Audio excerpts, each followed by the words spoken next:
Hey everybody, Steve here, aka your Nerd Tech. Today we're going to redo the thermal system on a Dell M5030 laptop. These systems run hot from the factory and I've been having a little bit of issues with mine, so I'm going to take it apart. I'm going to redo the thermal paste on it with a little bit of a better brand. So let's not waste any time and let's get nerdy.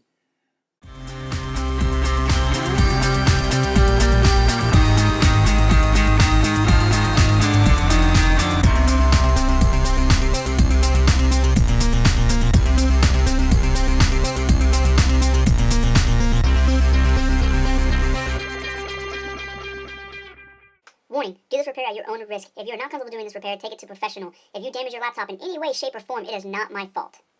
You have been warned. Alright, before we perform this repair, there's a couple things you're going to need. First thing is a screwdriver set. This is the iFixit 54-bit drill set. Cannot recommend this set anymore. A couple sponges will help. These really come in handy when it comes to prying a couple things and you don't want to damage much. Some alcohol to wipe off the thermal paste, the old thermal paste.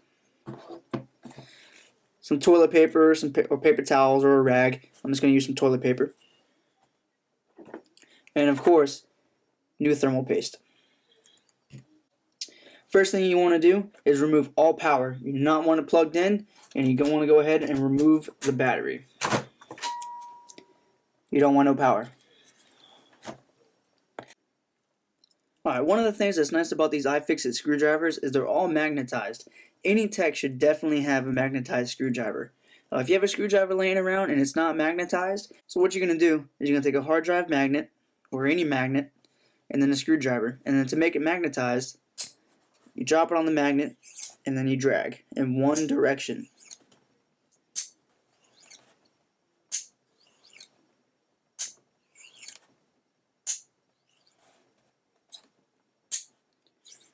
You do this a couple times, and then you'll turn any screwdriver into a magnetized screwdriver. Alright, so what we're going to do, we're going to go ahead and take out every screw that we see on the bottom of this computer.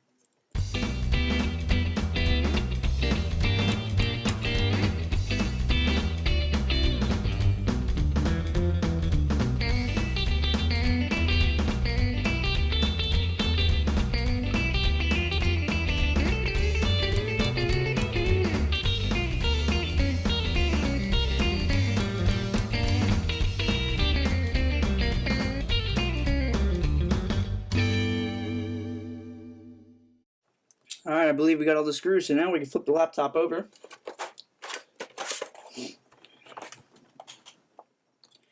And then what we're going to do is we're going to take off the keyboard so we get the more screws so we can take off this palm rest. Sometimes these spudgers have a hard time getting these keyboards that lay pretty deep in the palm rest. So I like to take just a little itty bitty flathead, something that's not too big, that's not really going to cause any damage to the laptop, because you definitely don't want to do that, especially if you're doing this for somebody else. Take it, and then you can find the grooves where the tabs stick in, and you can grab it. And then push these tabs in.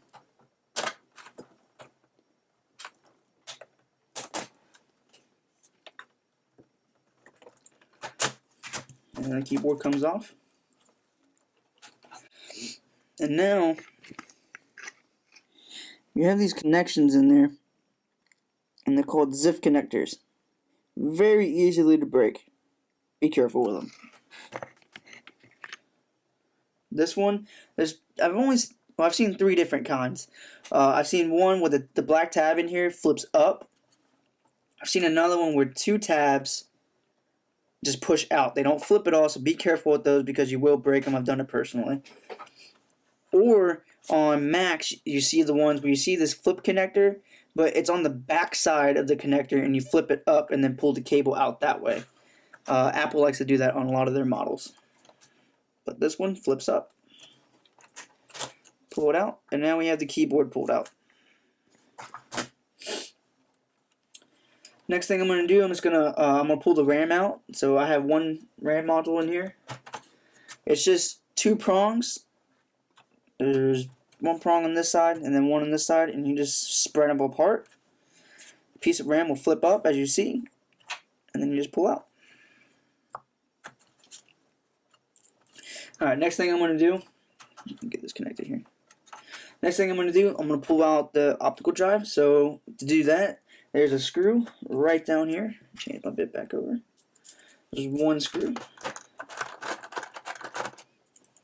Pull that out, put that in there, and then the optical drive, just grab it, and it pulls right out. Some models are easier than others. This one's a little bit more difficult to change just because you'd have to take the keyboard off to get to it. Other models, the screw is on the bottom side of the laptop, or even sometimes it's just a switch. You just push it, and it pops right out. So there's that one. And then now, on other models, there can be a bajillion screws under here. This one, we're lucky. There's actually not many screws. Dell made it a little bit easier to get this one apart. We'll take this connector off here. This is for the speakers. Make sure we get that off. And then now, this palm rest, easily smart pry comes off. Oh, we missed a connector. Then it easily just pries off.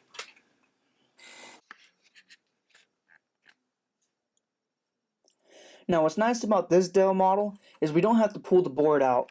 At work there's other laptops I've had to take apart where this whole board has to come out, and then the thermal system is on the underside of the laptop, which makes it much more difficult. But luckily on this one, all we have to do is take the fan, and then it looks like 4 screws, and we're good to go. So what we're going to do, this is the video connector, so you want to be very careful with these connectors because there's a lot of wires on these, and I've seen them break relatively easily. So I'm going to go ahead, I'm going to get my spudger, and I'm going to get on one side of it and then my fingernail on the other, and pop that out. Definitely don't want to break that. And then here's a fan connector. We'll just unplug that fan connector. And now, I don't know if you can see if I can get close here. These screws are numbered. There's 1, 2, 3, and 4. So you definitely want to take these apart in order. So we're going to go to 1, loosen it up, 2, 3, and 4. And then now, if we did not miss any screws, this whole thermal system should just slide right off.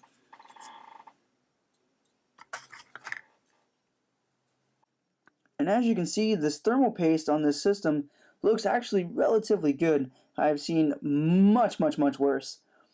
So it doesn't seem like that was our problem, but we're going to go ahead, put fresh thermal paste on, and put it back together and see how she runs. Alright, so to get the thermal paste off, what we're going to do, I got my toilet paper, and I got my alcohol. Put a little bit of alcohol on there, and wipe her off.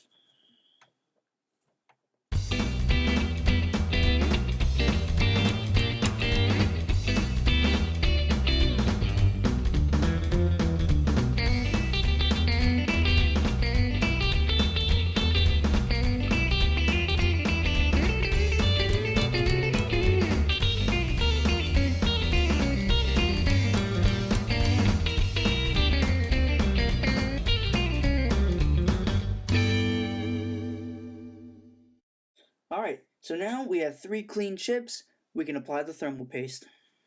So I know there's a lot of you out there who's probably going to hound me about, oh, you're putting a thermal paste on wrong. Oh, you should have done it this way, not this way. Look, guys, there's a lot of different ways you can put thermal paste on. The way I've really picked up from just a bunch of other people and just from work alone is called the grain of rice method. You don't really need a whole lot, especially on these smaller chips.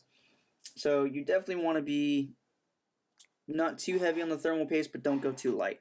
So like I said, I'm going to go with the grain of rice method.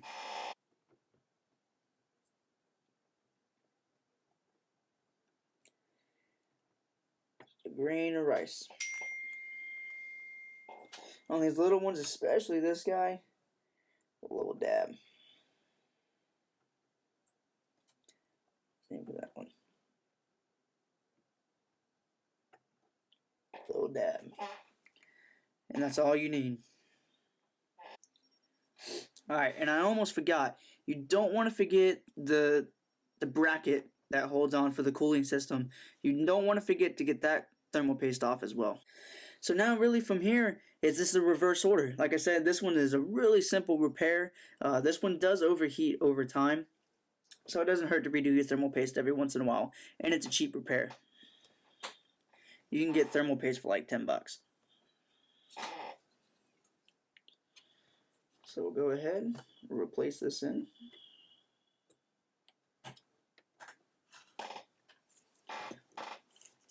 And like I said before, these screws are numbered, and what it is it helps even the pressure on all the screws.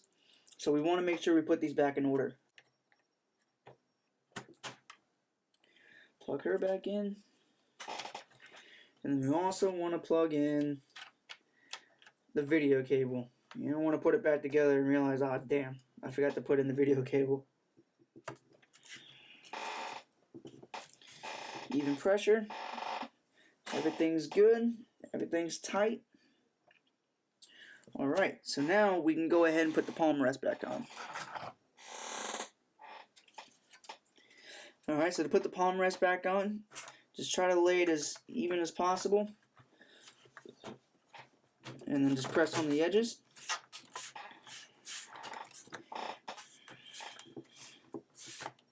You hear a little popping, that'd be alright. Then we want to make sure we plug all these connectors back in. So you got your power button cable, you have your trackpad cable,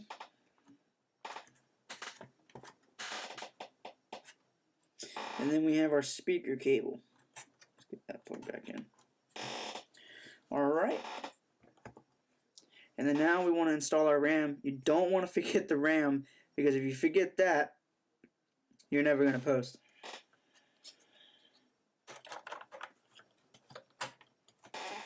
We put that back in. Always double check yourself, because like I said, you don't want to put it all back together and then realize that you forgot something.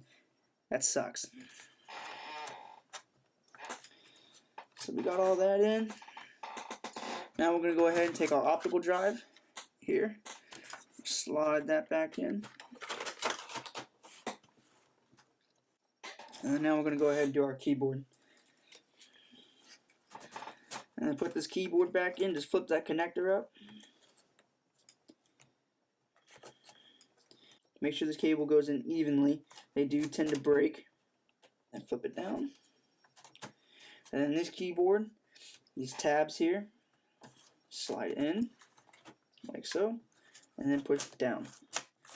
And you hear some snap and crackles.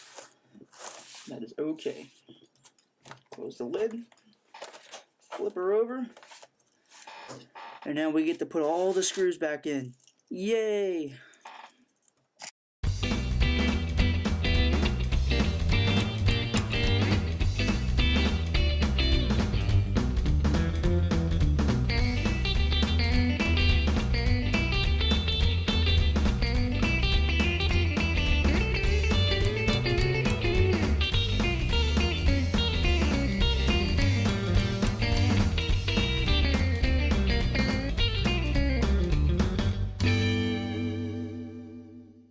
Alright, now we can apply some power to this baby.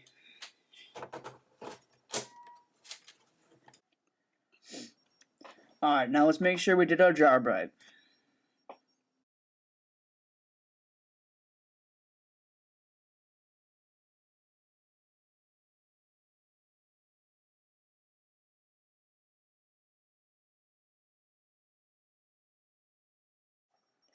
Alright, so we're at the desktop here. Let's see if the trackpad works. And it does. Let's make sure the keyboard works.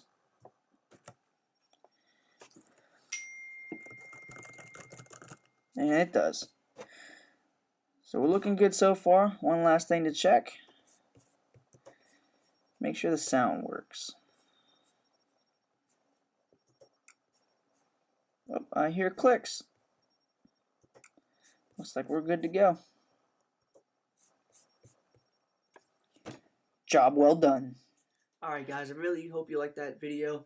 If you haven't already, if you could please hit the subscribe button here right at the top. And if you missed last week's video, you can check it out right here. I'll have links down below in the description to where you can purchase these tools if you want to use them for any of your future repairs or builds. As well as I'll have my Facebook and Instagram links down below. If you have any questions on anything that I did in this video, just leave them down in the comments. Or if you have any criticism on what I did wrong or what I could do better, feel free to write them down in the comments below. Alright guys, you have a good one, and get nerdy.